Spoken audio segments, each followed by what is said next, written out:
Chers amis, donc hier vous avez vu eh bien, le point culminant de la messe qui est eh bien, la double consécration.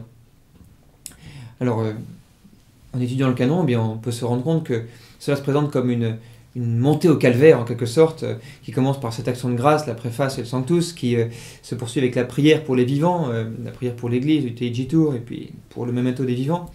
Et puis qui se poursuit encore avec cette demande d'intercession des saints, avec la prière du Communicantes, avec ensuite cette demande d'acceptation du sacrifice au Quam Oblationem. Et puis à toutes ces prières, eh bien, le Seigneur répond par sa venue sur l'autel.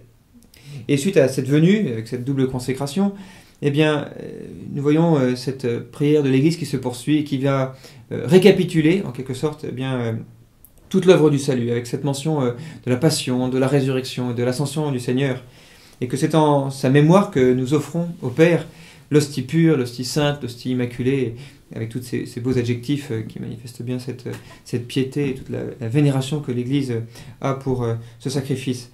Et nous le prions d'accepter ce sacrifice comme il a accepté autrefois ceux de l'Ancienne Alliance, et qu'elle monte même jusqu'à l'autel céleste pour que la communion eh bien, nous comble des bénédictions célestes, avec encore une fois cette mention eh bien, de la liturgie céleste qui doit descendre sur la terre.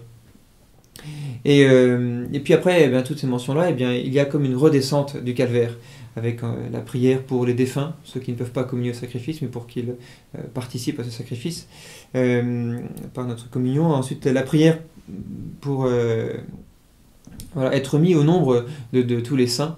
Et enfin, cette double doxologie avec cette louange de gloire, cet honneur adressé d'une part au Christ, et puis ensuite à la Sainte Trinité. Et les fidèles répondent de manière solennelle cette grande prière du Amen. Saint Jérôme voilà, faisait mention de cette réponse des fidèles qui éclatait comme un coup de tonnerre. Voilà. Amen.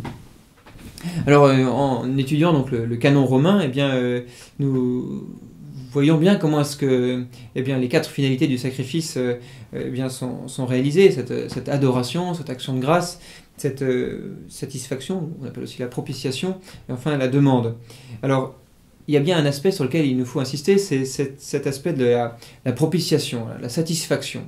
Il est acté que l'Eucharistie veut dire action de grâce, que c'est également donc un sacrifice de louange, mais c'est surtout un sacrifice eh bien, de propitiation. C'est par ce sacrifice eh bien, que nous sommes délivrés de nos péchés, et cela eh bien, transparaît à travers toutes les prières du canon et toutes les prières qui suivent immédiatement la consécration. Nous sommes délivrés de nos péchés, que les vivants offrent ce sacrifice pour le rachat de leur âme, qu'il est mentionné dans la prière même de la consécration, que c'est le calice de mon sang versé pour la rémission des péchés. La prière du Ankhijitur, eh bien, nous demandons que nous soyons arrachés à la damnation éternelle.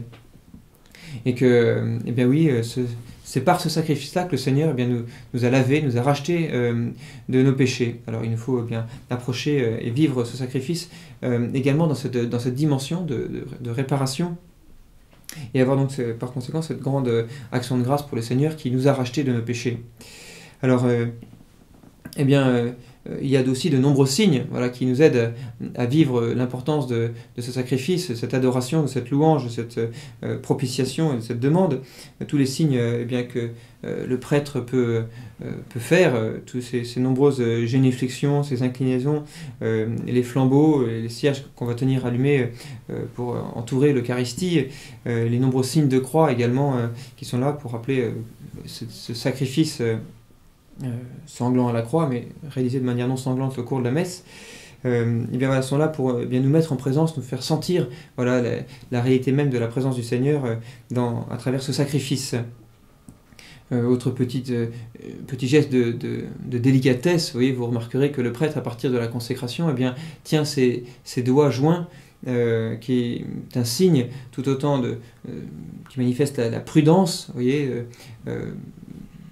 au cas où il y aurait des parcelles d'hostie entre les doigts du prêtre, mais c'est aussi un signe de révérence. Tout ce que, la seule chose que le prêtre pourra toucher dorénavant, eh bien, ce sont les saintes espèces. Ces doigts qui ont touché les saintes espèces ne toucheront rien d'autre jusqu'à ce qu'ils soient purifiés.